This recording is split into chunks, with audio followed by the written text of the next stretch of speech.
perlu panjang lebar. Kita mulai.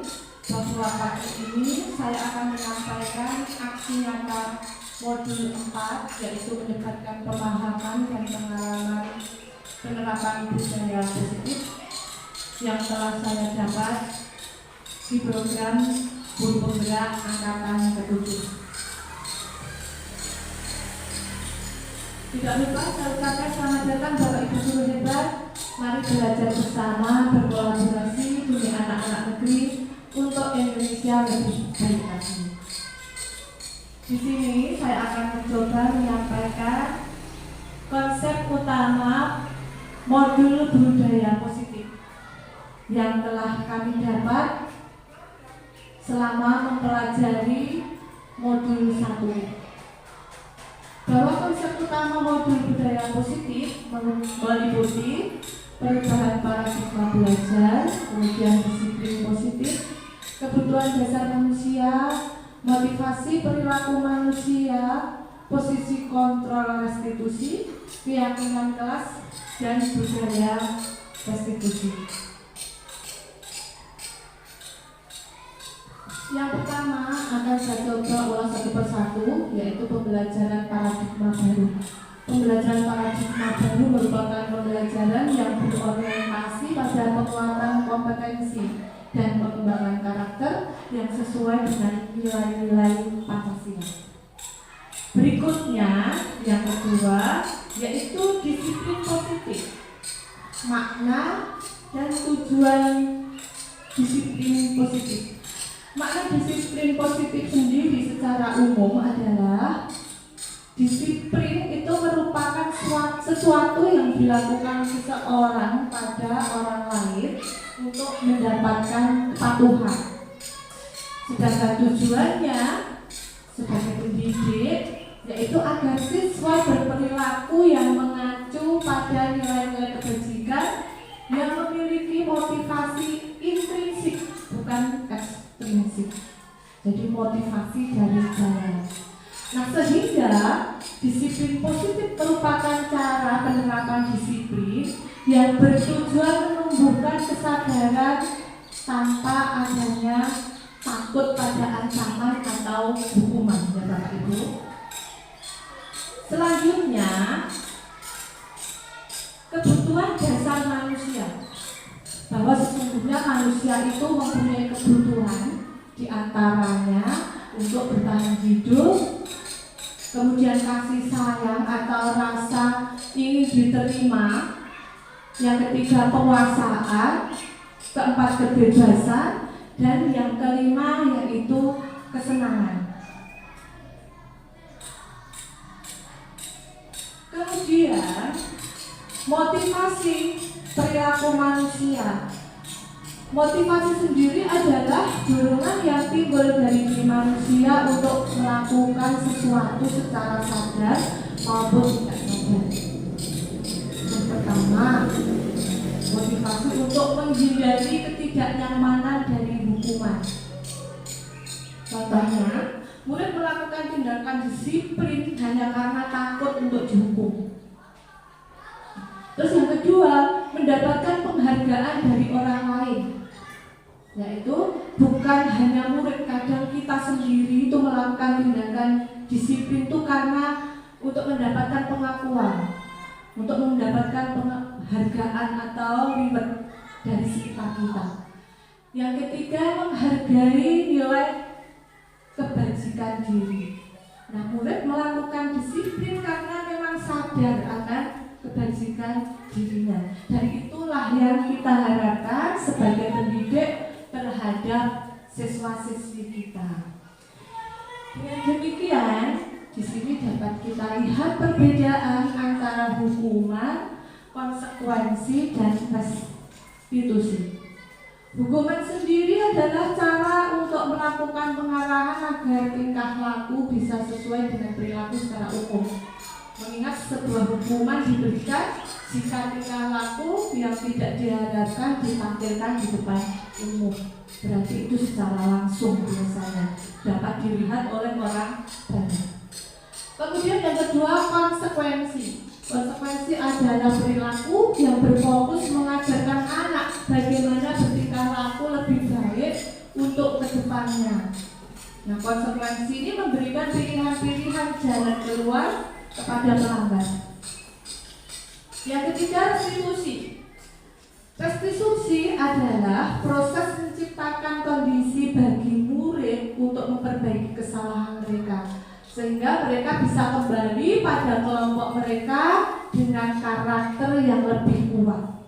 Jadi tanpa ada rasanya rendah diri, dia tetap percaya diri. Nah, itu yang akan kita bangun sebagai pendidik terhadap anak didik kita yang melakukan kesalahan. Di sini ada penerapan 5 posisi kontrol kita sebagai guru menghadapi anak didik kita yang melakukan kesalahan. Yang pertama, sebagai penghukum. Sebagai penghukum, mungkin misalnya dengan kalimat apabila anak-anak melanggar aturan, misalnya tidak mengerjakan PR. Nah, sebagai penghukum, pasti yang kita lakukan dengan kalimat kerjakan PR-mu jika tidak ingin membersihkan kamar mandi atau yang lainnya. Yang kedua, sebagai pembuat rasa bersalah. Misalnya, berapa kali Bu Guru mengingatkan kamu untuk mengerjakan PR, Bu Guru sangat kecewa sama kamu. Itu biasanya yang sering kita lontarkan kemarin-kemarin terhadap anak didik kita. Yang ketiga, sebagai teman. Ayolah kerjakan PR-mu, jangan buat ibu marah. Kemudian yang keempat, sebagai pemantau, kamu sudah melanggar aturan. Jika kamu tahu, apa konsekuensinya? Nah, yang terakhir, sebagai manajer. Kamu melakukan kesalahan dan mestinya ada alasannya, bukan? Jadi kita tidak semata-mata memojokkan anak didik kita yang melakukan kesalahan. Jadi di antara kelima ini, bagaimana sebaiknya atau yang lebih baik kita lakukan sebagai seorang pendidik kepada siswa kita, Bapak Ibu Guru? Ya, sebagai manajer.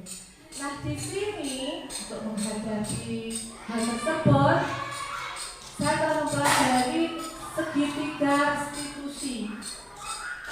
Di antaranya yaitu menstabilkan identitas, kemudian memvalidasi tindakan yang salah, dan yang ketiga menanyakan keyakinan.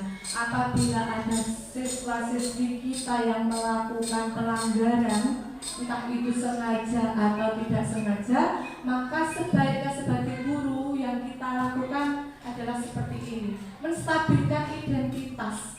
Contohnya seperti apa? Contohnya yang kita ucapkan kepada siswa, misalnya, setiap orang pasti pernah melakukan kesalahan.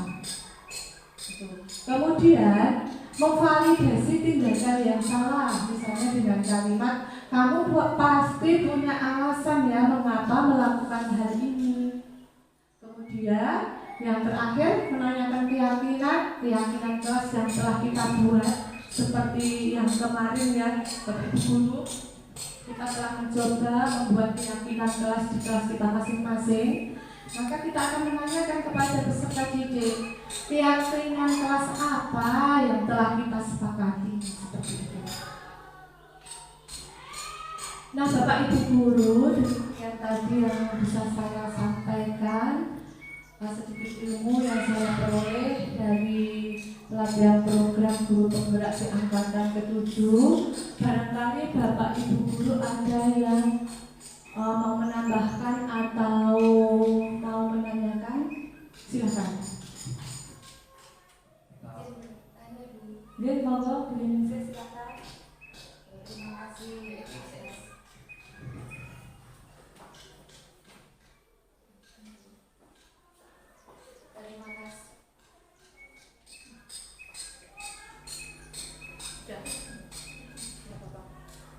Terima kasih atas penjelasan dari Ibu Nancy. Yang saya tanyakan di sini dari yang Ibu paparkan tadi tentang posisi kontrol dan segitiga restitusi, mungkin masih bisa berbagi pengalaman dan juga Ibu masih alami penerapannya di sekolah pandemi. Ya, terima kasih Bu Yunise. Contohnya seperti apa penerapan restitusi yang telah saya lakukan di sekolah terhadap siswa saya yang melakukan pelanggaran. Kebetulan kemarin saya sudah membuat video contoh penerapan segitiga restitusi terhadap siswa saya yang bernama Seva, yang saat itu dia melakukan pelanggaran yaitu tidak mengerjakan PR matematika. Tidak mengerjakan PR matematika dan anak itu tidak mau masuk ke kelas. Jadi dia sembunyi di ruang perpustakaan karena takut. Mungkin Bapak Ibu guru bisa mengamati contoh video yang akan saya tayangkan.